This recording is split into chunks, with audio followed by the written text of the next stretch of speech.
Van, kemarin kelas psikologi kan kita belajar tentang karakteristik belajar ya? Iya, kita kemarin membahas tentang itu. Kenapa Is? Iya, jadi itu karakteristik belajar gimana sih? Jadi kan setiap perilaku belajar itu selalu ditandai oleh ciri-ciri perubahan yang spesifik. Nah, karakteristik belajar juga bisa disebut dengan prinsip-prinsip belajar Is. Oh gitu, jadi apa aja prinsip-prinsipnya tuh? Ada 3 prinsip belajar. Pertama, perubahan intensional yaitu perubahan diakibatkan oleh pengalaman atau praktek yang dilakukan dengan sengaja dan disadari atau dengan kata lain bukan kebetulan. Jadi dalam karakteristik ini siswa sadar secara langsung bahwa terjadi perubahan dalam dirinya. Kedua, perubahan positif aktif, yaitu perubahan yang terjadi karena proses belajar bersifat positif dan aktif. Positif artinya baik, bermanfaat, serta sesuai dengan harapan. Hal ini juga bermakna bahwa perubahan tersebut senantiasa merupakan penambahan, yakni diperolehnya sesuatu yang baru, seperti pemahaman dan keterampilan baru, yang lebih baik daripada apa yang telah ada sebelumnya. Lalu perubahan yang tidak terjadi dengan sendirinya seperti karena proses kematangan, misalnya, bayi yang bisa merangkak setelah bisa duduk karena usaha anak itu sendiri. Ketiga, perubahan efektif fungsional, yaitu perubahan yang timbul karena proses belajar bersifat efektif, yakni berhasil guna. Artinya, perubahan tersebut membawa makna dan manfaat tertentu bagi siswa dan siswi. Selain itu, perubahan dalam proses belajar bersifat fungsional dalam arti bahwa ia relatif menetap dan setiap saat apabila dibutuhkan, perubahan tersebut dapat direproduksi dan dimanfaatkan. Perubahan fungsional dapat diharapkan memberi manfaat yang luas, misalnya ketika siswa dan siswi menempuh ujian dan menyesuaikan diri dengan lingkungan kehidupan sehari-hari dalam mempertahankan kelangsungan hidupnya. Selain itu, karakteristik ini juga bersifat dinamis dan memberikan dampak positif bagi yang lainnya. Oh, jadi karakteristik belajar itu ada macam-macam juga ya? Iya, seingatku kayak gitu. Oh ya Is, kemarin kan juga membahas yang manifestasi perilaku belajar itu ya, itu apa sih? Jadi manifestasi itu ada 5. Pertama, manifestasi kebiasaan. Jadi siswa yang sudah mengalami proses belajar maka kebiasaannya akan berubah. Kebiasaan itu timbul karena proses penyusutan kecenderungan respon dengan menggunakan stimulasi yang berulang-ulang. Dalam proses belajar, pembiasaan juga meliputi pengurangan perilaku yang tidak diperlukan. Karena proses penyusutan, pengurangan inilah, muncul suatu pola bertingkah laku baru yang relatif menetap dan otomatis. Kebiasaan ini terjadi karena prosedur pembiasaan seperti dalam classical dan operant conditioning. Contoh, siswa yang belajar bahasa berkali-kali menghindari kecenderungan penggunaan kata atau struktur yang keliru, akhirnya akan terbiasa dengan penggunaan bahasa secara baik dan benar. Jadi, berbahasa yang baik dan benar itulah perwujudan perilaku belajar siswa-siswi tadi. Kedua, manifestasi keterampilan. Keterampilan ialah kegiatan yang berhubungan dengan urat-urat saraf dan otot-otot neuromuskular, yang lazimnya tampak dalam kegiatan jasmaniah seperti menulis, mengetik, olahraga, dan sebagainya. Meskipun sifatnya motorik, namun keterampilan itu memerlukan koordinasi gerak yang teliti dan kesadaran yang tinggi.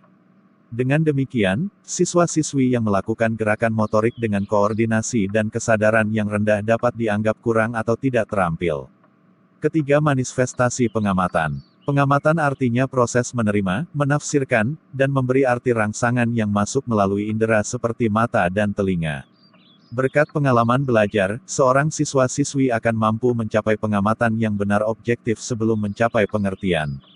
Pengamatan yang salah akan mengakibatkan timbulnya pengertian yang salah pula. Sebagai contoh, seorang anak yang baru pertama kali mendengarkan radio akan mengira bahwa penyiar benar-benar berada dalam kotak bersuara itu. Namun melalui proses belajar, lambat laun akan diketahuinya bahwa yang ada dalam radio tersebut hanya suaranya, sedangkan penyiarnya berada jauh di studio pemancar. Keempat, manifestasi berpikir asosiatif dan daya ingat, yaitu di mana berpikir asosiatif adalah berpikir dengan cara mengasosiasikan sesuatu dengan lainnya. Berpikir asosiatif itu merupakan proses pembentukan hubungan antara rangsangan dengan respons. Di samping itu, daya ingat pun merupakan perwujudan belajar, sebab daya ingat merupakan unsur pokok dalam berpikir asosiatif. Jadi, siswa-siswi yang telah mengalami proses belajar akan ditandai dengan bertambahnya simpanan materi, pengetahuan dan pengertian, dalam memori, serta meningkatnya kemampuan Kelima, ada manifestasi berpikir rasional dan kritis, yaitu perwujudan perilaku belajar terutama yang bertalian dengan pemecahan masalah. Keenam, manifestasi sikap, yaitu perwujudan perilaku belajar siswa akan ditandai dengan munculnya kecenderungan-kecenderungan baru yang telah berubah, lebih maju dan lugas, terhadap suatu objek, tata nilai, peristiwa, dan sebagainya. Oh ya, aku jadi ingat yang 3 terakhir is. Pertama, manifestasi inhibisi. Inhibisi ialah kesanggupan siswi untuk mengurangi atau menghentikan tindakan yang tidak perlu, lalu memilih atau melakukan tindakan lainnya yang lebih baik ketika ia berinteraksi dengan lingkungannya. Contohnya, seorang siswa yang telah sukses mempelajari bahaya alkohol akan menghindari membeli minuman keras.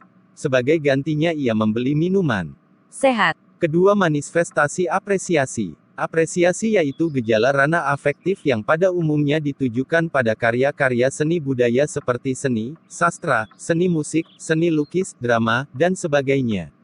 Tingkat apresiasi seorang siswa terhadap nilai sebuah karya sangat bergantung pada tingkat pengalaman belajarnya. Sebagai contohnya, jika seorang siswa telah mengalami proses belajar agama secara mendalam, maka tingkat apresiasinya terhadap nilai seni, baca Al-Quran dan kaligrafi akan mendalam pula. Ketiga, manifestasi tingkah laku afektif. Tingkah laku afektif adalah tingkah laku yang menyangkut keanekaragaman perasaan seperti takut, marah, sedih, gembira, kecewa, senang, benci, was-was, dan sebagainya. Tingkah laku seperti ini tidak terlepas dari pengaruh pengalaman belajar siswi sebagai akibat konstruksi sekolah. Oleh karenanya, juga dapat dianggap sebagai perwujudan perilaku belajar. Seorang anak, misalnya, dapat dianggap sukses secara afektif dalam belajar agama apabila ia telah menyenangi dan menyadari dengan ikhlas kebenaran ajaran agama yang ia pelajari, lalu menjadikannya sebagai sistem nilai diri. Nah iya Van, itu ingat. Iya abis denger beberapa jadi inget lagi. Van, kan yang ragam belajar kita udah sama-sama paham ya, gimana kalau kita sama-sama mengingatnya lagi? Kamu sebutin setengah terus nanti aku lanjutin setengahnya lagi. Gimana? Ide bagus tuh. Ya udah langsung aku gas ini ya. Pertama, belajar abstrak. Belajar abstrak ialah belajar yang menggunakan cara-cara berpikir abstrak. Tujuannya adalah untuk memperoleh pemahaman dan pemecahan masalah-masalah yang tidak nyata. Dalam mempelajari hal-hal yang abstrak diperlukan peranan akal yang kuat di samping penguasaan atas prinsip, konsep, dan generalisasi. Termasuk dalam jenis ini misalnya belajar matematika, kimia, kosmografi, astronomi, dan juga materi bidang studi agama seperti tauhid. Kedua, belajar keterampilan. Belajar keterampilan adalah belajar dengan menggunakan gerakan-gerakan motorik yakni yang berhubungan dengan urat saraf dan otot-otot neuromuskular. Tujuannya adalah memperoleh dan menguasai keterampilan jasmaniah tertentu. Dalam belajar jenis ini latihan-latihan intensif dan teratur amat diperlukan. Termasuk belajar dalam jenis ini misalnya belajar olah raga, musik, menari, melukis, memperbaiki benda-benda elektronik. Dan juga sebagian materi pelajaran agama, seperti ibadah salat dan haji. Ketiga, belajar sosial. Belajar sosial pada dasarnya adalah belajar memahami masalah-masalah dan teknik-teknik untuk memecahkan masalah tersebut. Tujuannya adalah untuk menguasai pemahaman dan kecakapan dalam memecahkan masalah-masalah sosial seperti masalah keluarga, masalah persahabatan, masalah kelompok, dan masalah-masalah lain yang bersifat kemasyarakatan. Keempat, belajar pemecahan masalah.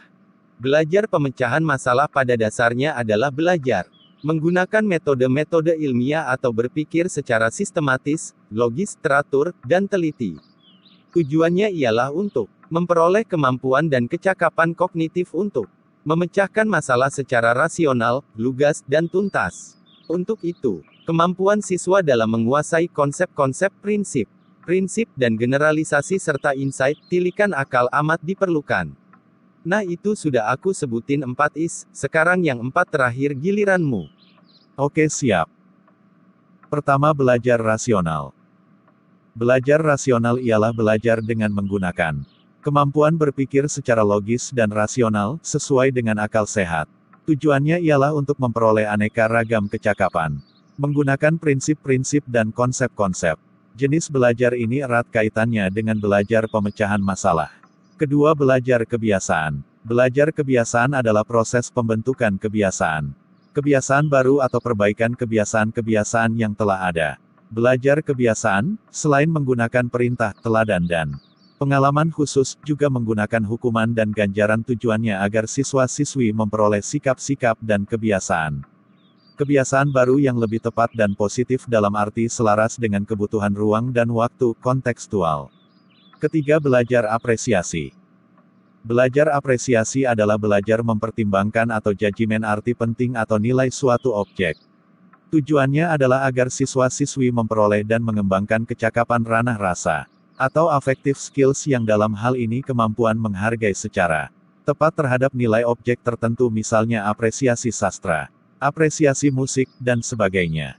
Terakhir yaitu belajar pengetahuan. Belajar pengetahuan ialah belajar dengan cara melakukan penyelidikan mendalam terhadap objek pengetahuan tertentu. Studi ini juga dapat diartikan sebagai sebuah program belajar terencana untuk menguasai materi pelajaran dengan melibatkan kegiatan investigasi dan eksperimen. Reber, 1988. Tujuan belajar pengetahuan ialah agar siswa memperoleh atau menambah informasi dan pemahaman terhadap pengetahuan tertentu yang biasanya lebih rumit dan memerlukan kiat khusus dalam mempelajarinya, misalnya dengan menggunakan alat-alat laboratorium dan penelitian lapangan. Contoh belajar pengetahuan yaitu kegiatan siswa-siswi dalam bidang studi fisika mengenai gerak menurut hukum Newton 1. Dalam hal ini siswa melakukan eksperimen untuk membuktikan bahwa setiap benda tetap diam atau bergerak secara beraturan. Oke, pembicaraan kita kok jadi serius banget ya? Iya, gak apa-apa, biar kita ingat dengan materi terus. Ya udah, fun, lanjut nonton TV aja daripada pusing-pusing. Nah betul, itu refreshing dulu.